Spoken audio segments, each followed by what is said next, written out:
6টা দোয়া এবং জিকির আছে, যেই দোয়া জিকিরগুলো কোরআন হাদিসে বর্ণিত সকল দোয়া জিকিরের খোলাসা, সারমর্ম এবং নির্যাস। এই 6টাকে যদি কোনো মুসলমান নিয়মিত আঁকড়ে ধরে, তাহলে কোরআন এবং হাদিসের যত দোয়া এবং জিকির আছে কেমন যেন তার নির্যাসটা নিয়মিত সে আমল করলো। বলবো সেগুলা। এই 6টা দোয়া এবং জিকিরের মধ্যে সর্বপ্রথম হলো নবী করিম সাল্লাল্লাহু আলাইহি সাল্লামের প্রতি দুরূদ প্রেরণ করা। নবীজি সাল্লাল্লাহু আলাইহি সাল্লামের প্রতি দুরূদ প্রেরণ করার আমল এরকম আমল, আপনি যদি সারা দিনে শুধুমাত্র নবীজির প্রতি দুরূদ প্রেরণ করার আমলটাই জিকির হিসাবে সবচেয়ে বেশি করেন, দোয়া হিসাবে যদি এটাই আপনি সারাদিন করতে থাকেন, তো আপনার জন্য যথেষ্ট হবে। আল্লাহর কাছে আর কিছু না চাইলেও চলবে, আর কিছু না চাইলেও চলবে। দুরূদ মানে হলো নবীজির জন্য দোয়া করা। ভাই, আল্লাহ তার হাবিবকে রহম করবেন, আপনার আমার দোয়ার দিকে আল্লাহর তাকানোর কোনো ঠেকা আছে? নবীজি কি আমাদের দোয়ার কোনো মুখাপেক্ষী? কিন্তু আমরা তার জন্য দোয়া করলে ওই চান্সে আল্লাহ তাআলা আমাদের প্রতি অনুগ্রহ করবেন। একবার না, আপনি নবীজির প্রতি একবার রহমতের দোয়া করবেন, একবার দুরূদ পাঠ করবেন। মান সাল্লা আলাইয়া মাররাতান সাল্লাল্লাহু আলাইহি আশরা, নবীজি সাল্লাল্লাহু আলাইহি সাল্লাম বলেছেন, একবার আমার জন্য তোমরা দোয়া করলে, আমার প্রতি দুরূদ পাঠ করলে, আল্লাহ তাআলা তোমাদের জীবনে 10 বার 10 জায়গায় 10 টাইমস তোমাদের উপরে আল্লাহ তাআলা অনুগ্রহ করবেন। আপনি টেরও পাবেন না কত জায়গায় আল্লাহ অনুগ্রহ করেছেন। আল্লাহ বাঁচাই দিয়েছেন, একটুর জন্য শেষ হয়ে যান নাই। ওই যে দুরূদ পড়ছেন, আল্লাহ তাআলা রক্ষা করছে, আপনি খবরও নাই। আল্লাহ তাআলা আপনার প্রতি বিশাল একটা দান করছে, আপনি লক্ষ্যও করেন নাই। ওই যে দুরূদ পড়ছেন একবার, 10 বার রহমত হবে। এভাবে যত দুরূদ পড়বে সে তত রহমত এবং অনুগ্রহ পাবে। এক সাহাবী বলেছেন, ইয়া রাসূলুল্লাহ, আমি আমার দোয়ার কত অংশ আপনার জন্য রিজার্ভ রাখবো? আমি তো আল্লাহর কাছে অনেক কিছু চাইবো, অনেক কিছু নিবেদন করব, আপনার জন্য যেন আল্লাহ রহমত নাজিল করে, এটাই হলো দুরূদ। এই দুরূদটা আমি কি পরিমাণ রাখবো? 4 ভাগের 1 ভাগ, 3 ভাগের 1 ভাগ, অর্ধেক? এরপরে সাহাবী বলছেন, আসলে যদি সবগুলোই করি, উনি এক একটা পার্সেন্টেজ বলছেন, আর নবী করিম সাল্লাল্লাহু আলাইহি সাল্লাম বলছেন যে, তাকে বুঝাচ্ছেন যে আরো বেশি করতে পারলে ভালো হয়। তো সাহাবী বাড়াইতে বাড়াইতে শেষ পর্যন্ত বলেন যে, আমার দোয়া যদি সবগুলো আপনার জন্য করি, আমি যদি আর কোনো দোয়া না করি, শুধু আপনার জন্যই দোয়া করি।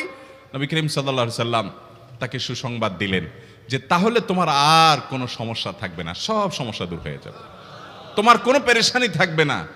ভাইরা আমার, দুরূদের আমল এমন একটা আমল যে আপনার জীবনে কোনো বিপদ, কোনো মুসিবত, কোনো পেরেশানি, কোনো সমস্যা দেখা দিয়েছে, আপনি যদি দুরূদ পড়তে থাকেন, কোনো কিছু মনে আসছে না। অনেক সময় ছাত্র জিজ্ঞেস করে, ভাই পরীক্ষার হলে পড়া ভুলে গেছি, কি করব? আমি কি, দুরূদ পড়া শুরু করেন।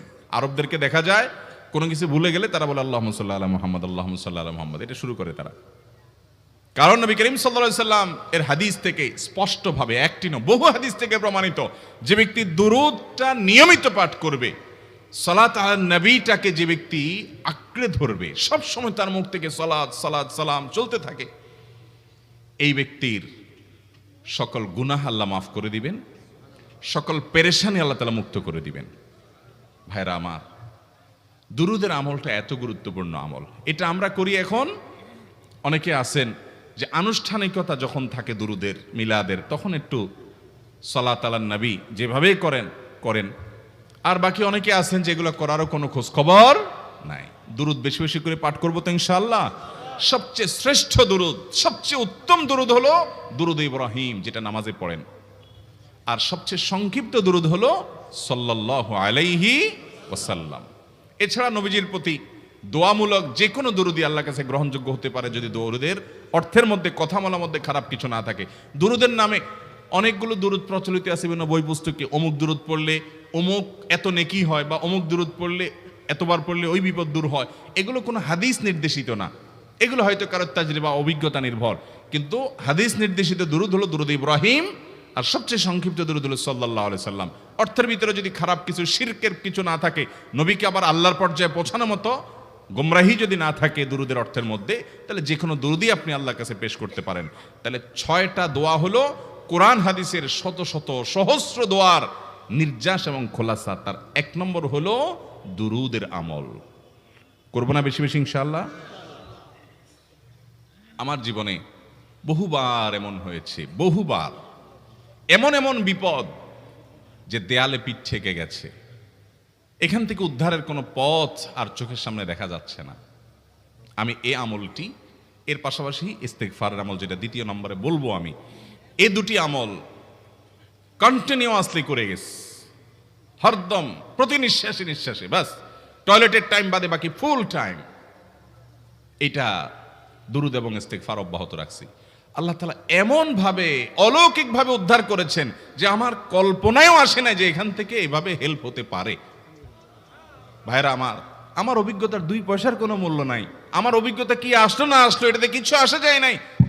রহমতুল লিল আলামিন আল্লাহর রাসূল আল্লাহর নবী ওয়াদা করেছেন যে আপনার পেরেশানি দূর হবেই হবে ইনশাআল্লাহ। অতএব দুরুদের আমল বেশি বেশি করব না ইনশাআল্লাহ। নাম্বার 2, ইস্তেগফার। ইস্তেগফার ইস্তেগফার এটাও বেশি বেশি করতে হবে, দুরুদও বেশি বেশি করতে হবে। দুরুদের ব্যাপারে নবী করিম সাল্লাল্লাহু আলাইহি সাল্লাম এক হাদিসে বলেছেন, আকসিরু আলাইয়া মিনাস সালাতি মিন ইয়াউমিল জুমআতি ওয়া লাইলাতিল জুমআহ।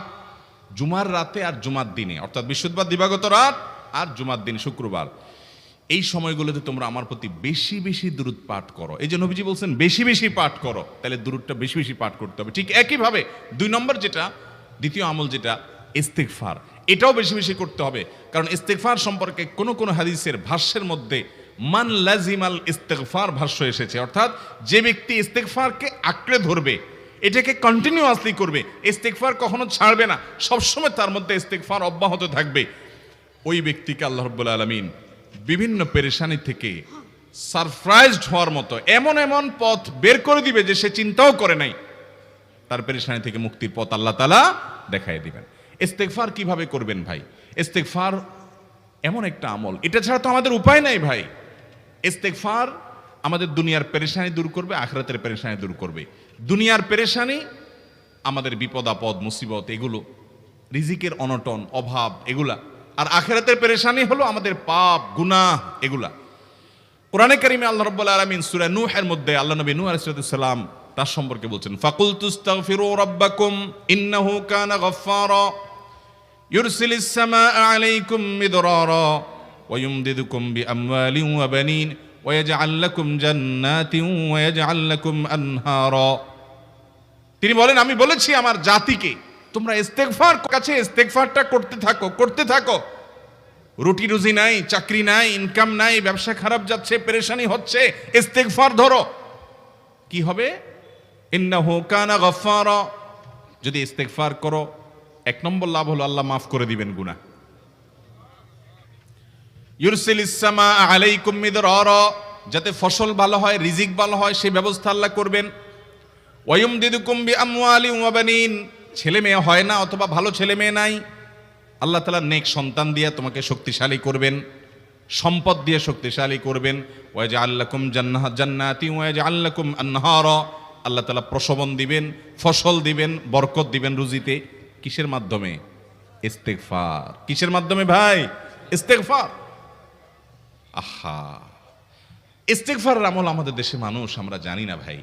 এটাও আরবদেরকে আমি দেখেছি সারাক্ষণ তারা অবসর সময়গুলোতে ইস্তেগফার করতে থাকে, আস্তাগফিরুল্লাহ ওয়া আতুবু ইলাইহি, আস্তাগফিরুল্লাহ আস্তাগফিরুল্লাহ। মানে কি? আল্লাহর কাছে আমি ক্ষমা প্রার্থনা করি, আল্লাহর কাছে আমি মাপ চাই, আল্লাহর কাছে আমি তওবা করি, আল্লাহর দিকে আমি ধাবিত হই, আল্লাহর কাছে আমি ফিরে যাই, আস্তাগফিরুল্লাহ আস্তাগফিরুল্লাহ। আপনি বসে আছেন নিরিবিলি, ভাইরা আমার, এখন আর নিরিবিলি বলতে কোনো সময় নাই, এখন আর ফ্রি টাইম নাই, এখন আর আমাদের অবসর টাইম নাই। আস্তাগফিরুল্লাহ কখন বলবো? মোবাইল টিপতে টিপতে টিপতে টিপতে, ফেসবুকে নোটিফিকেশন দেখতে দেখতে দেখতে, লাইক কমেন্ট গুনতে গুনতে আমাদের এখন কোনো ফুরসত নাই। বাহিরে তো নাই, টয়লেটে গেলেও তখন আমাদের ব্যস্ততা মোবাইল নিয়ে, ফেসবুক নিয়ে, ঘুমাইতে গেলেও আমাদের ব্যস্ততা। ও ভাই আমার, অথচ আমার হায়াত শেষ হয়ে যাচ্ছে, আমল নামার শূন্য খালি, ফেসবুক টিপাটিপিতে পরিপূর্ণ। আল্লাহর কাছে কি নিয়ে যাবেন? ইস্তেগফার করবেন তো ইনশাআল্লাহ? অবসর সময় ইস্তেগফার করবেন তো ইনশাআল্লাহ? নিরিবিলি আছেন, একাকী আছেন, ইস্তেগফার চালায় দেন। 10 সেকেন্ড টাইম পাইছেন, ইস্তেগফার শুরু করে দেন। ডাক্তারের কাছে গেছেন, ওয়েটিং এ আছেন, বসে আছেন, ইস্তেগফার করতে থাকেন। সিরিয়াল আছেন কোনো কাজের, ইস্তেগফার করতে থাকেন। ডিউটিতে যাচ্ছেন, গাড়িতে, বাইসাইকেলে, বাইকে, যে কোনো ভাবে পায়ে হেঁটে ইস্তেগফার করতে থাকেন। যে কোনো অবসরের সময়গুলোকে ইস্তেগফার দিয়ে পরিপূর্ণ করে দেন। ভাইরা আমার, ইস্তেগফার সকল সমস্যার সমাধান। ইস্তেগফারের ভিতরে সবচেয়ে শ্রেষ্ঠ ইস্তেগফার হলো সাইয়্যিদুল ইস্তেগফার। সাইয়্যিদুল ইস্তেগফারটা যদি মুখস্থ না পারেন, অন্তত লিখিত ভার্সনটা পড়েন। সাইয়্যিদুল ইস্তেগফারের যে অর্থ, এটার যে মর্ম, বড় হৃদয়গ্রাহী ভাই, বড় মর্মস্পর্শী। ইমানদার এটার অর্থের দিকে তাকায় যদি পড়ে, তো তার অন্তর না গলে পারে না। আল্লাহুম্মা আনতা রব্বি, হে আল্লাহ আপনি আমার রব, আপনি আমার পালনকর্তা লাগেন। আপনার সাথে আমার এই সম্পর্ক, আমি আপনার গোলাম, আপনি আমার রব, এই সম্পর্কটা আপনার সাথে আছে। আল্লাহুম্মা আনতা রব্বি লা ইলাহা ইল্লা আন্ত, ও আল্লাহ আপনি ছাড়া আমার ইবাদত, আমার গোলামি, আমার দাসত্ব, উপাসনার উপযুক্ত আর কেউ নাই। আল্লাহুম্মা আনতা রব্বি লা ইলাহা ইল্লা আন্ত খালাকতানি, আপনি আমাকে সৃষ্টি করেছেন। ওয়া আনা আবদুক, আল্লাহ আমি আপনার গোলাম। দেখেন কিভাবে আল্লাহর সাথে সম্পর্কটার কথা বলা হচ্ছে মুহাব্বতের সাথে। খালাকতানি ওয়া আনা আবদুক, আল্লাহ আপনি আমাকে সৃষ্টি করেছেন আর আমি আপনার গোলাম। ওয়া আনা আলা আহদিকা ওয়া ওয়া'দিকা মাস্তাতা'তু, আল্লাহ আপনার সাথে যে অঙ্গীকার করেছিলাম, আলাস্তু বিরব্বিকুম, আপনি জিজ্ঞেস করেছেন। আলমে আরওয়াহাতে আমরা বলেছি বালা, হ্যাঁ আপনি আমার রব। আপনাকে রব হিসাবে স্বীকৃতি দিয়ে আপনার গোলামি করার যে অঙ্গীকার আমরা করেছি, কালিমাতুশ শাহাদা যে আমরা পাঠ করেছি, এই যে আপনার সাথে কৃত অঙ্গীকার, রব হিসাবে স্বীকৃতি দেওয়ার পর, গোলাম হিসাবে মেনে নেওয়ার পর, আমি আপনার যে গোলামি করার কথা ছিল, ওয়া আনা আলা আহদিকা ওয়া ওয়া'দিকা মাস্তাতা'তু, যতটুকু পারছি আমি সে ওয়াদার উপরে থাকার চেষ্টা করছি আল্লাহ। ওয়া আনা আলা আহদিকা ওয়া ওয়া'দিকা মাস্তাতা'ত আবুউ লাকা বিনি'মাতিকা আলাই, আল্লাহ আমি স্বীকার করি আপনি আমার প্রতি অনেক নিয়ামত দিয়েছেন, অনেক নিয়ামত দিয়েছেন, এটা আমি স্বীকার করি। ওয়া আবুউ লাকা বিযামবি, আর আমি এও স্বীকার করি যে আল্লাহ অনেক অপরাধ, অনেক পাপ আমার দ্বারা হয়ে গেছে। ফাগফিরলি, অতএব আপনি আমাকে মাফ করে দেন। ফাইন্নাহু লা ইয়াগফিরুয যুনুবা ইল্লা আনতা, কারণ আপনি ছাড়া আর কেউ গুনাহ ক্ষমা করতে পারবে। ভাইরা আমার, অর্থের দিকে লক্ষ্য করে করে, মর্মটা বুঝে বুঝে একটু সাইয়্যিদুল ইস্তেগফার পড়েন। লেখা দেখে দেখে পড়েন, ইউটিউব থেকে দেখে দেখে পড়েন, কিন্তু পড়েন। আল্লাহুম্মা আনতা রাব্বি লা ইলাহা ইল্লা আন্ত খালাকতানি ওয়া আনা আবদুক ওয়া আনা আলা আহদিকা ওয়া ওয়া'দিকা মাস্তাতা'তু আউযু বিকা মিন শাররি আবুউ লাকা বিনি'মাতিকা আলাইয়া ওয়া আবুউ লাকা বিযামবি ফাগফিরলি ফাইন্নাহু লা ইয়াগফিরুয যুনুবা ইল্লা আনতা। এটা হলো বড় ইস্তেগফার। এত বড় ইস্তেগফার পড়তে পারেন না, কোনো পেরেশানি নাই, কোনো অসুবিধা নাই। সবচেয়ে ছোট ইস্তেগফার হলো আস্তাগফিরুল্লাহ আস্তাগফিরুল্লাহ আস্তাগফিরুল্লাহ। আল্লাহ আপনার কাছে ক্ষমা চাই, কত ভুল হয়ে যায়, কত অন্যায় হয়ে যায়। ভাইরা আমার, এটা হলো রিমুভার। ভুল করে কিছু লিখছেন, রিমুভ করে ফেলছেন, শেষ হয়ে গেছে। আপনি ঘন ঘন ইস্তেগফার পড়তে থাকেন, অগণিত ভুল হয়, অগণিত ত্রুটি হয়, বারবার ইস্তেগফার এগুলোকে সবগুলোকে শেষ করে দেয়। ভাইরা আমার, নিরাপত্তা এনে দেয়। আল্লাহ কোরআনে কারিমে বলেছেন যে আপনার রব আপনার কওমের প্রতি আযাব নাজিল করবেন না যদি আপনি থাকেন। আর যদি তারা ইস্তেগফারে রত রাখে, তাহলে গণ আযাব আল্লাহর পক্ষ থেকে আসবে। অতএব ভাইরা আমার, ইস্তেগফার বেশি বেশি করতে হবে। 6টা আমল, 6টা জিকির, দোয়া হলো শত শত হাজার দোয়া এবং জিকিরের সান্নিধ্যাসের। দ্বিতীয়টা হলো ইস্তেগফার। চেষ্টা করবো না ইনশাআল্লাহ ইস্তেগফার করার, চলতে ফিরতে আস্তাগফিরুল্লাহ ওয়া আতুবু ইলাইহি, অথবা শুধু আস্তাগফিরুল্লাহ। আরেকটা ইস্তেগফার হাদিসে বর্ণিত, আস্তাগফিরুল্লাহাল্লাযী লা ইলাহা ইল্লা হুয়াল হাইয়ুল কাইয়্যুম ওয়া আতুবু ইলাইহি ওয়া লা হাওলা ওয়া লা কুওয়াতা ইল্লা বিল্লাহ। এটাও ইস্তেগফার। তাহলে একটা বড় ইস্তেগফার, একটা মিডিয়াম, একটা ছোট, যার যেটা সুবিধা হয় এটা পড়েন। বড়টা হলো সাইয়্যিদুল ইস্তেগফার, সবচেয়ে শ্রেষ্ঠ ইস্তেগফার যেটা হাদিসে বর্ণিত হয়েছে। সাইয়্যিদুল ইস্তেগফার নবীজি সকাল সন্ধ্যা পাঠ করতেন, বিভিন্ন সময় পাঠ করতেন, রাতে পাঠ করার কথা বলতেন। সাইয়্যিদুল ইস্তেগফার পাঠ করলে আল্লাহ রাব্বুল আলামিন ওই দিনে, ওই রাতে, ওই ব্যক্তি মারা গেলে তার সব গুনাহ খাতা মাফ করে তাকে জান্নাত দিবেন ইনশাআল্লাহ। অতএব ভাইরা আমার, সাইয়্যিদুল ইস্তেগফার সবচেয়ে বড়। আস্তাগফিরুল্লাহাল্লাযী লা ইলাহা ইল্লা হুয়াল হাইয়ুল কাইয়্যুম ওয়া আতুবু ইলাইহি ওয়া লা হাওলা ওয়া লা কুওয়াতা ইল্লা বিল্লাহ। এটা হলো মাঝারি ধরনের। আর সবচেয়ে ছোট ইস্তেগফার হলো আস্তাগফিরুল্লাহ ওয়া আতুবু ইলাইহি। তাহলে 6 আমলের কয়টা গেল? 2টা। প্রথমটা হলো দুরূদ আর দ্বিতীয়টা হলো ইস্তেগফার। নাম্বার 3, এটা আমাদের বেশিরভাগ মানুষ জীবনে হয়তো শুনেনও নাই, অনেকে হয়তো শুনছেন, আমল করা হয় না।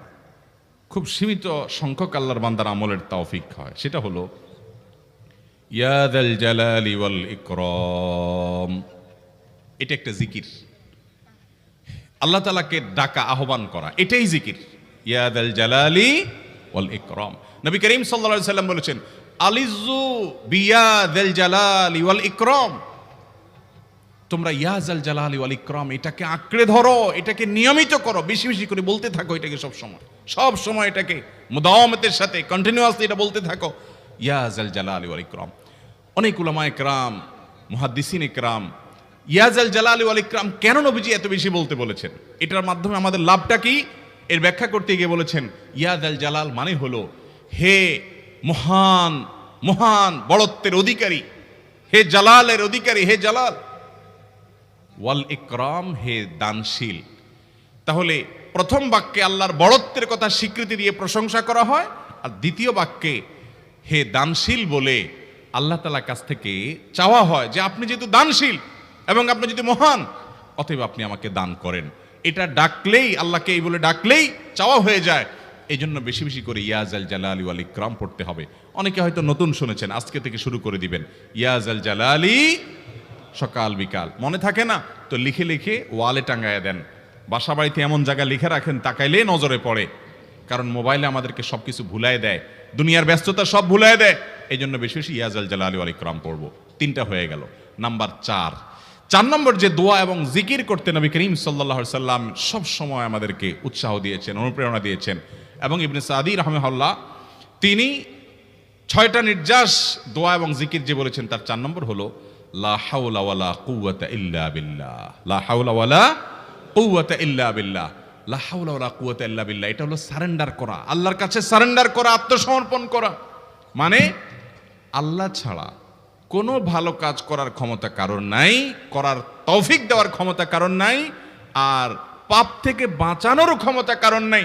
এই জন্য আমি কেমন যেন আল্লাহর কাছে সারেন্ডার করছেন, লা হাওলা ওয়ালা কুওয়াতা ইল্লা বিল্লাহ। কোন অবস্থা, কোন সামর্থ্য, এগুলো কারোর কাছে নাই, শুধুমাত্র কার কাছে আছে? আল্লাহর কাছে আছে। এই অর্থ বুঝে আপনি লা হাওলা ওয়ালা কুওয়াতা ইল্লা বিল্লাহ বেশি বেশি পাঠ করবেন। নবী করিম সাল্লাল্লাহু আলাইহি সাল্লাম বলেছেন, তোমাদেরকে কি আমি জান্নাতের একটা ভান্ডারের খবর দিব, যেটা জান্নাতের ভান্ডার, সওয়াব টওয়াব না, সাধারণ অল্প স্বল্প সওয়াব না, পুরো জান্নাতের ভান্ডারের সন্ধান দিয়ে দিব। সাহাবা ইকরাম তো চাইতেনই সেটা। নবীজি সাল্লাল্লাহু আলাইহি সাল্লাম তখন বলেছেন যে লা হাওলা ওয়ালা কুওয়াতা ইল্লা বিল্লাহ, এটা হলো কানজুম মিন কুনুজিল জান্নাহ, জান্নাতের ভান্ডার সমূহের মধ্যে থেকে একটা বড় ভান্ডার হলো লা হাওলা ওয়ালা কুওয়াতা ইল্লা বিল্লাহ। অতএব এই আমলটাও বেশি বেশি করবেন। 4 নম্বর আমল হয়ে গেল।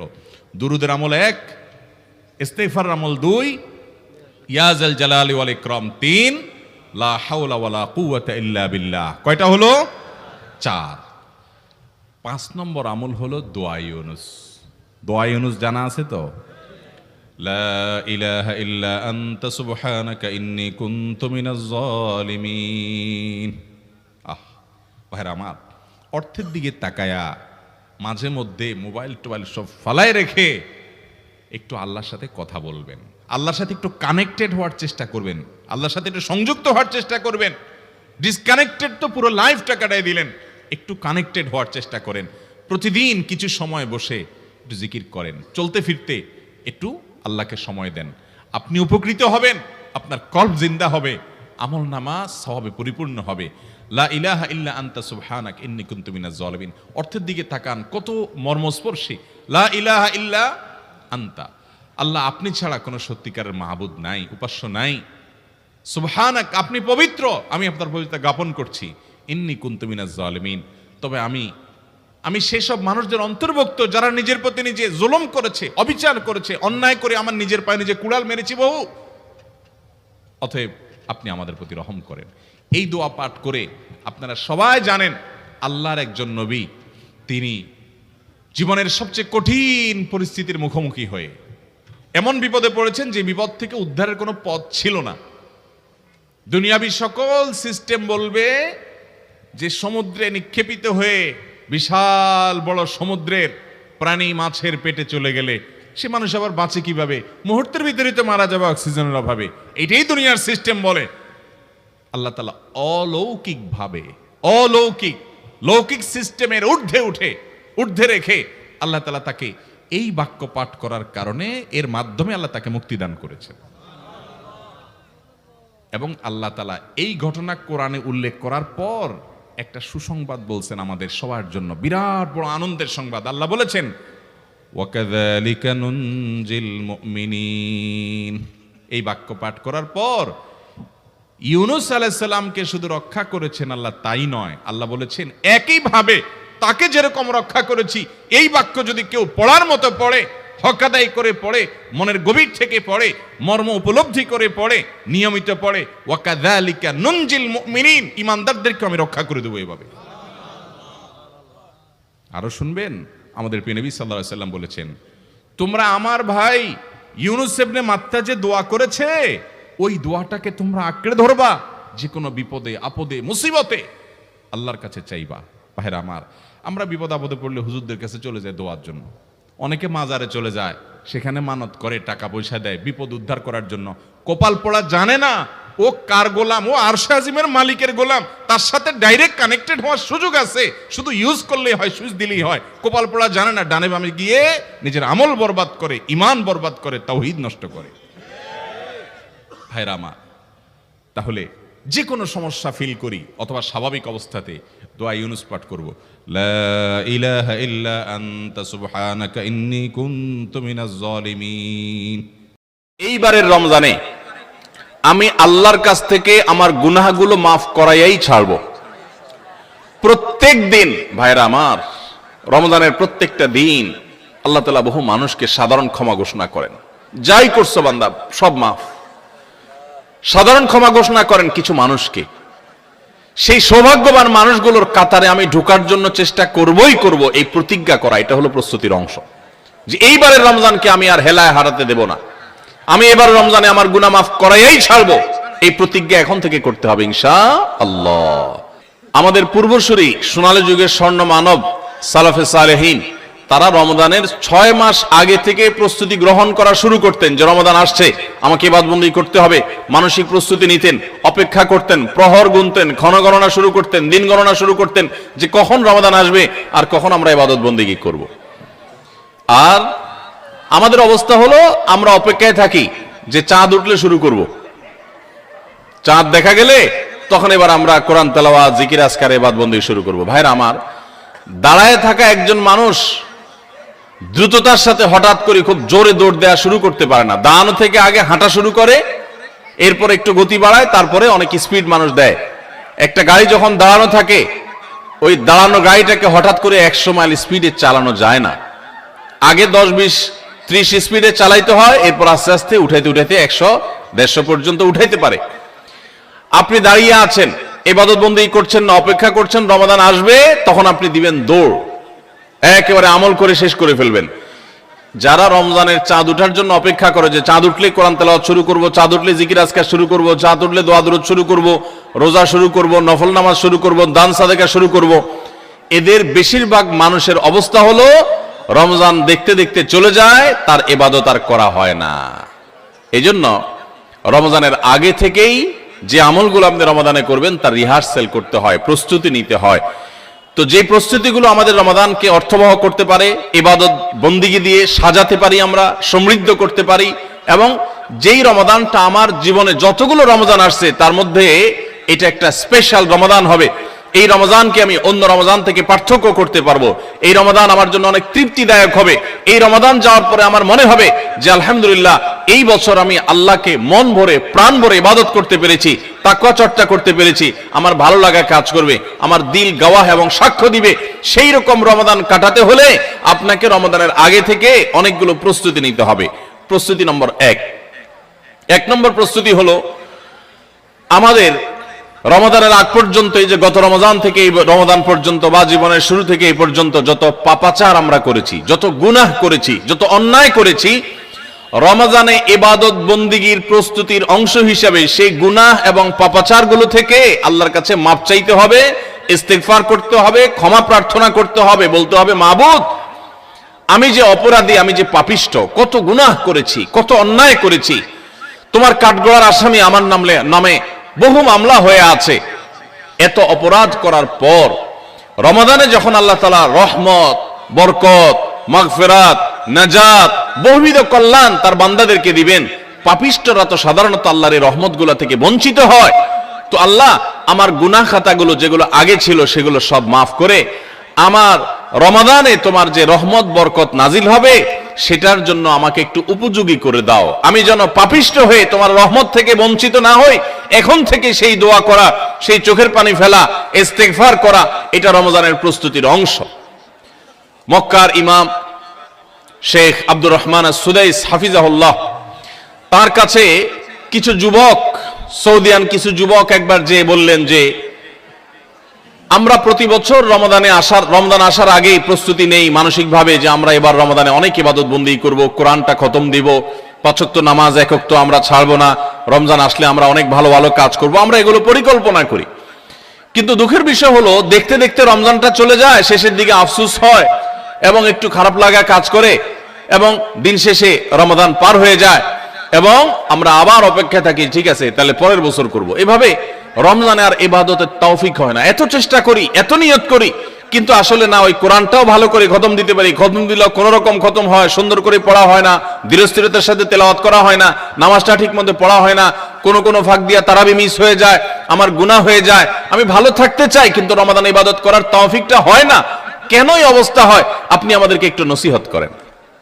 তখন শেখ সুদাইস হাফিজাহুল্লাহ তিনি তাদেরকে বলেছিলেন যে আমার মনে হয় রমজান যখন শুরু হয়, আল্লাহর অবারিত রহমত যখন ঢেকে ফেলে ইমানদারদেরকে, যারা নিজের পাপাচারে, নিজের কৃতকর্মে, নিজের অপরাধে, নিজের গুনাহের কারণে আল্লাহর রহমত থেকে বহু দূরে সরে গেছে, তারা আল্লাহর রহমতের উপযুক্ততা হারিয়ে ফেলেছে। সেই উপযুক্ততা হারিয়ে ফেলার কারণেই আমরা অনেকেই ইবাদত করতে চাই কিন্তু বেটে বলে হয় না। আমরা অনেক চিন্তা করি, অনেক কিছু করব, কিন্তু হয়ে ওঠে না, রমজানটা চলে যায়, কপাল পোড়া হয়ে যায়। রমজানে যদি ইবাদত করতে না পারেন তো এটা শুধু শখের ব্যাপার না, রমজানে ইবাদত করতে না পারলে তো স্বয়ং নবী সাল্লাল্লাহু আলাইহি সাল্লাম এবং জিবরিলের বদদুয়ার ভাগীদার হবেন। বাউদামান আদরাকা রমাদান ফালাম ইগফারলাহ ওয়ালাম ইগফারলাহ, যে ব্যক্তি রমজান পেল অথচ তার রমজানের গুনাহ খাতাগুলোকে মাফ করাইতে পারলো না, আল্লাহর রহমতের ভাগীদার হতে পারলো না, এ তো কপাল পোড়া, এ ধ্বংস অনিবার্য। তাহলে আমরা আল্লাহর রহমত থেকে বঞ্চিত হই, ধ্বংসের দ্বার প্রান্তে চলে যায়। রমজানে কত মানুষকে আল্লাহ মাফ করেন, আমি কপাল পোড়ার মতো সেই জায়গায় দাঁড়ায় আছি। আগে যা ছিলাম রমজানে তাই, একটু রোজা রাখলাম, একটু ইফতার করলাম, একটু সাহারি খেলাম, একটু তারাবি টুকটাক পড়লাম, বাস এ হলো আমার রমজান। রমজান চলে যায়, আমার চোখের পানি আসে না, আমার দোয়া আসে না, আমার কান্নাকাটি আসে না, আমার ক্ষমা প্রার্থনা আসে না, আমার তওবা আসে না, আমার ইস্তিগফার আসে না, আমার জীবনটা পরিবর্তন হয় না, আমার সংশোধন হয় না, আমার আত্মশুদ্ধি হয় না, আমি কপাল মতো পোড়ার মতো পড়ে থাকি। এর অন্যতম প্রধান কারণ হলো যে আমি সারা বছর পাপাচার করে আল্লাহর রহমত থেকে এত দূরে সরে গেছি যে রমাদানের আল্লাহর এই রহমতের উপযুক্ততা আমার হারিয়ে ফেলেছি। এই জন্য শেখ সুদাইস তাদেরকে বলেছিলেন আমার মনে হয় আমাদের গুনাহ এবং পাপাচারের কারণে আল্লাহর রহমতের উপযুক্ততা আমরা নষ্ট করে ফেলেছি। এই জন্য রমজান আসার আগে প্রস্তুতি হিসেবে আমরা আল্লাহর কাছে চোখের পানি ফেলে দোয়া করে আগের সব গুনাহগুলো মাফ চেয়ে নেই যে আল্লাহ রমজানের রহমতের উপযুক্ত হওয়ার জন্য আমার পূর্বের সব গুনাহ মাফ করে দেন, আমার হালখাতা করে দেন। আমরা যেরকম দোকানদারদের কাছে পুরাতন বাকি সমস্ত টাকা পরিশোধ করে হালখাতা করলে নতুন করে আবার অনেক বাকি দেয় আমাদেরকে, আর আগের টাকা পরিশোধ না করলে নতুন বাকি দেয় না, তো আল্লাহর কাছে আগের গুনাহগুলো মাফ করে নিতে পারলে, মাফ করায় নিতে পারলে নতুন করে রহমতের উপযুক্ততা তৈরি হয়।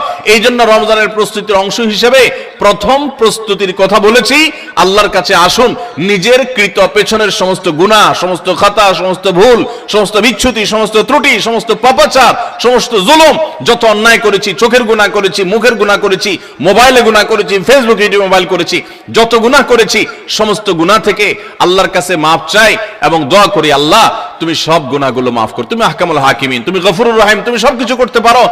রমজান আসছে, প্রতিবারই আমার রমজান দেখতে দেখতে চলে যায়, ইবাদত করতে পারি না, এবার আমি তোমার রহমত পেতে চাই মাবুদ, এই জন্য তুমি আমাকে মাফ করে দাও। এই জন্য প্রথম প্রস্তুতি হলো আল্লাহর কাছে তওবা ইস্তেগফার করে নিজের গুনাহগুলোকে ধুয়ে মুছে পরিষ্কার করে রমজানের জন্য রহমতের অপেক্ষা করা চেষ্টা করব না ইনশাআল্লাহ। আল্লাহ আমাদের সবাইকে, আমরা যারা আছি, যারা শুনছি, আল্লাহ আমাদের সবাইকে আপনি রমাদান আসার আগে আগে আমাদের গুনাহগুলোকে মাফ করে আপনার রহমত থেকে দূরে সরার মতো যে সমস্ত অপরাধ করে বসে আছি, আল্লাহ সেগুলো থেকে আমাদের ফিরে আসার তৌফিক দেন এবং আমাদের গুনাহ খাতাগুলো মাফ করে দেন। ভাইরা আমার, তাহলে 1 নম্বর প্রস্তুতির কথা বললাম। রমজানের প্রস্তুতির অংশ হিসাবে সকল গুনাহ খাতা থেকে আল্লাহর কাছ থেকে মাপ চেয়ে নিজের প্রোফাইলটাকে ক্লিন করে ফেলবো, সব পরিচ্ছন্ন করে ফেলবো, নতুন করে হালখাতা করে রমজানের জন্য শুরু করতে পারি। তাহলে দেখবেন ইবাদতের স্বাদ পাওয়া যাচ্ছে, ইবাদতের তৃপ্তি পাওয়া যাচ্ছে, ইবাদত করতে ভালো লাগা কাজ করছে। আল্লাহ আমাকে, আপনাকে, আমাদের সবাইকে সেই তৌফিক দান করুন। দ্বিতীয় যে করণীয় আছে রমজানের প্রস্তুতির অংশ হিসাবে, সেটা হলো রমজান মাসের যে ফজিলত এবং মর্যাদা আছে, রমজান মাসের রোজার যে মাসলা মাসাইল আছে, এগুলো এখন থেকে শেখা শুরু করতে হবে। তাহলে মানসিকভাবে আপনি প্রস্তুতি নিতে পারবেন যে রমজান আসছে। আপনি রমজান শুরু হওয়ার পরে যদি এবার মাসলা শেখা শুরু করেন, তো শিখতে শিখতেই তো আপনার কয়েকদিন চলে যাবে, একটা মাস দেখতে দেখতে চলে যায়। এজন্য রমজানের প্রস্তুতির অংশ হিসাবে এখন থেকে রমজানের কি মর্যাদা, রোজার কি মর্যাদা, মানুষকে ইফতার করালে কি লাভ, রমজান মাসে গুনাহ থেকে বেঁচে থাকার অপরিহার্যতা কি রয়েছে, রোজা রেখে যদি আমি গুনাহ করি তাহলে রোজার কোনো লাভ নেই, উপাস থাকার মতো, এগুলো আগে থেকে জানতে হবে, শিখতে হবে, বুঝতে হবে। রমজানের ফাজাইল এবং মাসাইল, রমজানের তাৎপর্য, মাহাত্ম্য, মর্যাদা কি, সেগুলো জানবো এখন থেকে, এবং করণীয় কি সেগুলো আমরা ঠিক করব। আমাদের একটা বক্তব্য ইউটিউবে আছে, রমজানের 27টি স্পেশাল আমল, বিশেষ আমল, এগুলো রমাদানের জন্য স্পেশাল। এই 27টি আমল প্রিন্ট করে বা হাতে কলমে কাগজে লিখে আপনি কোথাও টাঙায় রাখেন। এখন থেকে দেখা শুরু করেন যে 27টা আমলের সবগুলো আমি পুরো মাসব্যাপী করব, কোনটা আমি বাদ দিব না। এখন থেকে